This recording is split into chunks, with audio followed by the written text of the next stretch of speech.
I am that girl whose mother told at the tender age of 8 not to touch the opposite sex as they were poison to my destiny.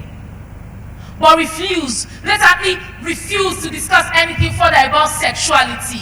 But believe that touchy subject should be left for the one who had the unfortunate honor of being dull biology tutor.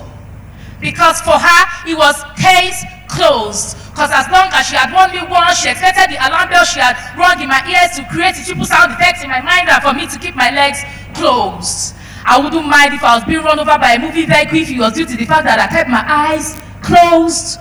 Tried to avoid the wings being Wi-Fi'd my way by the boy next door, according to her threatening to have my destiny closed. And then I grew like a strong tree, developed into that great woman mama and society expected me to be. Prepared, prim, proper, poised, polite, pious, prayerful, pure, just the right ingredients in the appropriate starches, pinches, tablespoons, and cups to make this imperfect human dish society had cooked up perfectly sweet to devour.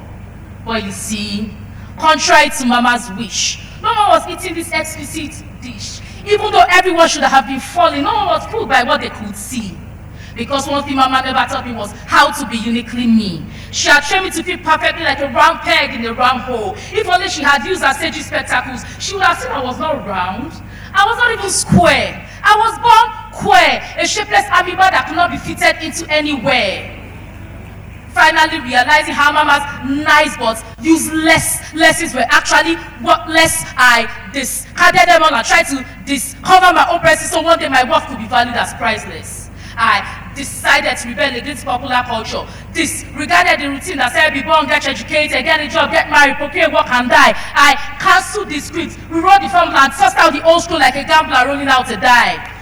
Yes, I will remix things a bit, switch things up, add a little salt and spice to this tasteless dish of routine. And if I still don't get what I want, add a little cinnamon and butter to the plain mashed potatoes of life.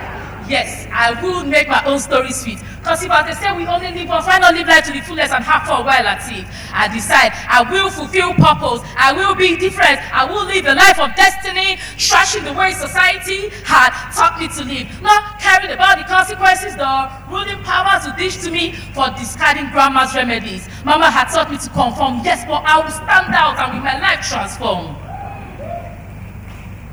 Or maybe all these desires are just wishful thinking. Or maybe I'm just a simpleton who believes making all these dreams come true is just a simple thing. You tell me. Because you see, I come from a society where the reality is that a married woman with kids is considered more of an achiever than one with all the endless degrees, but no man has pitied her enough to cure her from the societal disease called singleness. It doesn't matter if her counterpart is suffering in silence in the house of the one who was supposed to be her soulmate, or if she has been turned into a punching bag, as long as she has the MRS degree attached to her name, even though she might be running mad, then she can always ignore her pain, regard her peers with disdain till they feel insecure enough and adopt the ways of the running man. Because we are come from these MRS degrees worth much more than all the MSCs, MBAs, MEPs, and all other degrees, even if one has them in fleets. After trying to prove myself worthy as a woman to the society. It doesn't get better. I have to work twice as hard as the man in the corporate surrounding. Victimized for everything I do, every action I take, or something as flimsy as the fragrance of my perfume. I look good, I get accused of being seductive. I play down my dressing, they say I look sharp and no man will find me attractive. I back all the endless degrees, they say I'm overambitious and as a woman I lost the objective. I embrace mediocrity, they say I'm lazy, I wouldn't be able to assist my husband or be productive.